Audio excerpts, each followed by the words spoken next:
गावात माझ्या शाळेचे नाव जिल्हा परिषद प्राथमिक शाळा चापेवाडी. मी इयत्ता 3री शिकते. माझ्या वर्ग शिक्षकांचे नाव श्री गायकवाड सर आहे.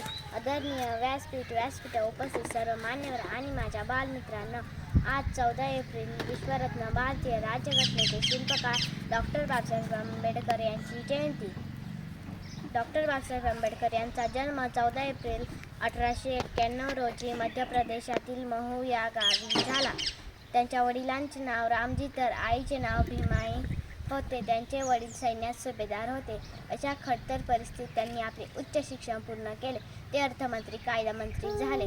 ते गोरगरिबांच्या हक्कासाठी लढले, देशाच्या हितासाठी लढले. आपल्या स्वतंत्र भारताचे संविधान त्यांनी लिहिले, म्हणून त्यांना भारतीय राज्यघटनेचे शिल्पकार म्हणतात. शेवटी मी एक गीत सादर करीत आहे.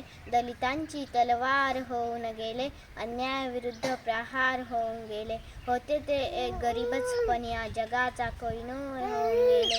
पण या जगाचा कोहिनूर होऊन गेले. वर्गाच्या बाहेर बसून सुद्धा भारताचे संविधान लिहून गेले.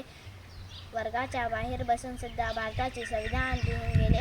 ज्यांच्यामुळे लाखो घरांना उद्धार मिळाला, लाखो घरांना उद्धार मिळाला. दीनदुबळ्यांना जगण्याचा अधिकार मिळाला, दीनदुबळ्यांना जगण्याचा अधिकार मिळाला. कोटी कोटी अभिवादन त्या महामानवाला, ज्यांनी संविधान रूपी समतेचा अधिकार दिला, ज्यांनी संविधान रूपी समतेचा अधिकार दिला. फुलांची कहाणी वसंताने लिहिली, रात्रीची कहाणी ताऱ्यांनी लिहिली. आम्ही नाही कोणाचे गुलाम, कारण आमच्या आयुष्याची कहाणी डॉक्टर बाबासाहेब आंबेडकरांनी लिहिली, डॉक्टर बाबासाहेब आंबेडकरांनी लिहिली. नमन त्या पराक्रमाला, नमन त्या देशप्रेमाला, नमन त्या देशप्रेमाला, नमन त्या ज्ञानदेवतेला, नमन त्या महापुरुषाला. डॉक्टर बाबासाहेब आंबेडकरांना मानवर करून जगायला शिकवले, अन्यायाविरुद्ध लढायला शिकवले, शिक्षणाचे महत्त्व समाजाला समजावले. अशा या महामानवास शत शत नमन, शत शत नमन. अशा या महामानवाला मी त्रिवार वंदन करून माझे 2 शब्द संपवते.